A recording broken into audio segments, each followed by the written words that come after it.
Welcome to the Tech Egg. Don't get scrambled. Enjoy the video. You start by validating prerequisites now.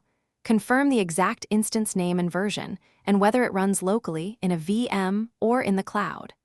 Back up all system and user databases and export logins, jobs, and agent schedules so you can restore identity and automation later.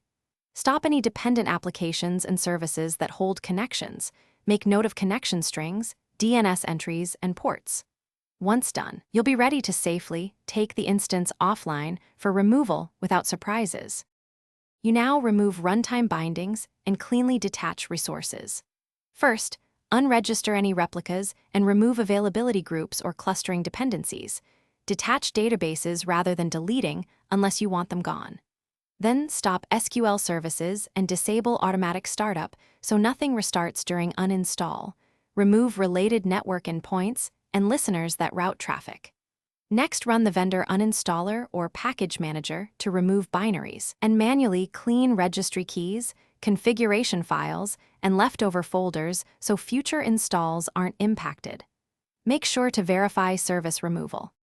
You finish with verification and tidy up. Confirm no SQL services, agent processes, or listening ports remain and remove orphaned Windows or system accounts, scheduled tasks, and leftover data files. Restore any DNS, firewall, or load balancer rules you changed for the instance so traffic flows correctly. If something goes wrong, check setup and uninstall logs, Windows Event Viewer, and service logs. Then, if needed, restore databases and logins to a test instance to validate recovery steps before retrying removal. Thanks for watching. Consider subscribing if I helped unscramble your problems.